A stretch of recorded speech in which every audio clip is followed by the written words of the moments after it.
서울북부시방법원 2022 타경 2216 물건번호 1번 서울 동대문구 용두동에 소재한 근린상가가 경매로 나왔는데요.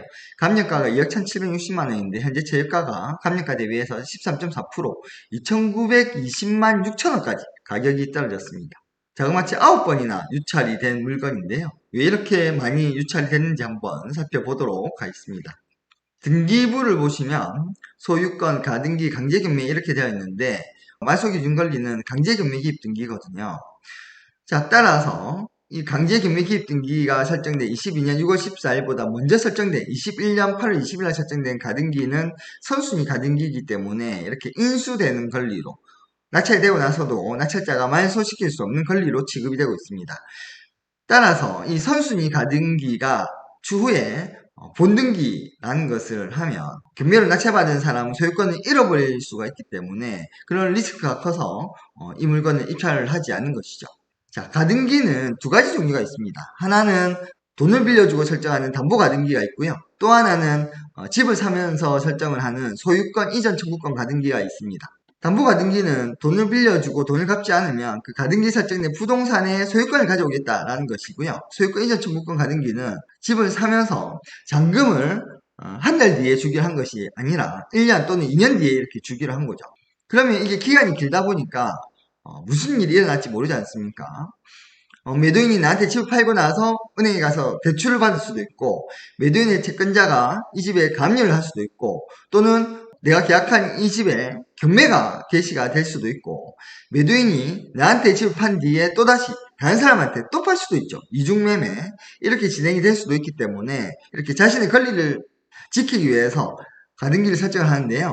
그래서 소유권을 이전해달라, 넘겨달라고 청구하는 가등기다라는 거죠. 그래서 가등기는 이렇게 두 가지 종류의 가등기가 있는데, 돈을 빌려주고 설정하는 담보가등기는 경매 절차에서 근저당 건과 똑같다라고 보기 때문에 뭐 선순위든 후순위든 배당을 받든 못 받든 무조건 말소가 되거든요. 하지만 소유권 이전 청구권 가등기는 후순위면 말소가 되지만 선순위면 말소가 되지 않고 인수가 됩니다. 자, 그래서 담보가등기와 소유권 이전 청구권 가등기는 성격이 다른데요. 문제는 뭐냐면 이 두 가지 가등기가 등기부에서는 구분이 되지 않고 전부 다 이 가등기, 소유권 이전 청구권 가등기로 기재가 된다라는 것이죠. 자, 그래서 경매 절차에서는 법원에서 어떻게 이 가등기를 구분을 하냐면 이 가등기권자한테 물어보는 겁니다. 가등기를 설정을 했던데 왜 설정을 했냐, 돈 빌려주고 설정했냐, 아니면 집을 사면서 설정했냐 물어보고요.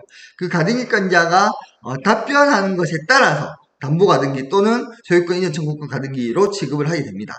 자, 이 사건의 문건 송달 내역을 열어서 보도록 하겠습니다. 처음에 먼저 문건 처리 내역이 나와서 이해관계자들이 법원에 제출한 서류가 나오는데요.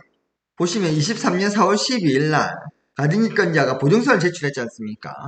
그렇다면 이 말은 가등기권자가 나는 돈을 빌려주고 설정한 것이 아니라 이 건물을 사면서 내 재산을, 내 권리를 지키기 위해서 설정한 것이다. 이렇게 이제 답변을 했다는 거죠. 따라서 이 가등기는 인수가 되는 소유권 이전 청구권 가등기로 취급이 되는 것이고요. 하지만 이것은 가등기권자의 답변에 따라서 결정이 나는 것이니 실제로는 가등기권자가 거짓말을 할 수도 있지 않습니까? 그래서 경매 절차에서는 이 가등기는 말소가 되지 않고 인수가 되는 권리로 취급을 하고 있지만 경매 절차 밖에서 소유권을 취득한 뒤에 가등기권자 상대로 이 가등기는 돈을 빌려주고 설정한 담보가등기이니 말소시켜라 라고 소송을 해서 승소해서 말소시킬 수는 있겠다라는 말씀드립니다.